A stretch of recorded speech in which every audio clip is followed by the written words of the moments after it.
Terdapat beberapa peristiwa penting telah berlaku pada bulan Rejab. Antaranya ialah peristiwa Isra' dan Mi'raj pada 27 Rejab. Malaikat Jibril melakukan pembedahan ke atas dada Rasulullah sallallahu alaihi wasallam. Diperlihatkan keadaan syurga dan neraka melalui Rasulullah sallallahu alaihi wasallam. Nabi Muhammad sallallahu alaihi wasallam bertemu dengan rasul-rasul terdahulu dan solat 5 waktu difardukan ke atas umat Islam pada malam Isra' dan Mi'raj. Peristiwa Isra' dan Mi'raj ke atas Nabi Muhammad sallallahu alaihi wasallam adalah perkara besar yang berlaku pada bulan Rejab. Baginda telah diisra'kan atau dibawa berjalan dengan menaiki burak dari Masjidil Haram di kota Mekah ke Masjidil Aqsa di Baitul Maqdis, serta dimi'rajkan atau dibawa naik ke atas ke Sidratul Muntaha untuk menghadap Allah Subhanahu wa taala. Sepanjang perjalanan Rasulullah melepasi 7 lapisan langit, terdapat beberapa kisah telah dilihat oleh baginda pada setiap langit. Pada langit pertama, Rasulullah melihat seorang lelaki yang gembira apabila berpaling ke kanan dan bersedih apabila berpaling ke kiri.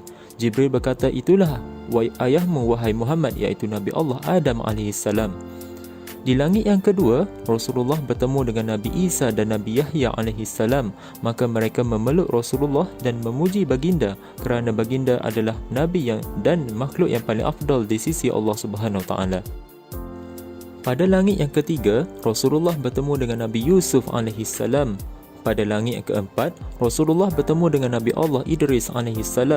Nabi Idris merupakan salah satu daripada 4 Nabi yang masih hidup sehingga sekarang, iaitu Nabi Idris AS, Nabi Isa AS, Nabi Khidir AS dan Nabi Ilyas AS.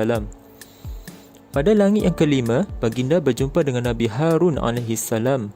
Pada langit yang keenam, baginda berjumpa dengan Nabi Allah Musa AS. Pada langit yang ketujuh, Rasulullah berjumpa dengan seorang lelaki yang bersandar di Baitul Ma'mur, iaitu tempat tawaf bagi para malaikat. Rasulullah bertanya kepada Jibril, "Siapakah lelaki ini?" Jibril berkata, "Itulah ayahmu Nabi Allah Ibrahim AS." Selepas melepasi langit yang ketujuh, malaikat Jibril berhenti dan meminta Rasulullah sahaja yang meneruskan perjalanan.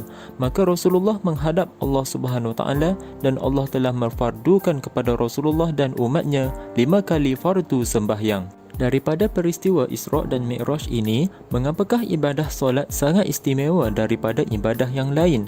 Hal ini kerana kesemua ibadah lain yang diturunkan oleh Allah Subhanahu Wa Taala akan melalui perantaraan malaikat Jibril.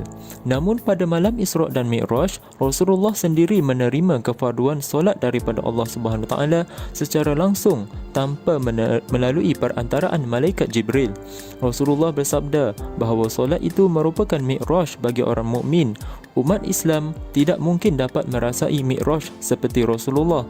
Tetapi baginda mengajarkan kita tentang sembahyang, di mana kekhusyukan dalam solat mampu mendekatkan diri kita kepada Allah Subhanahu Wa Taala.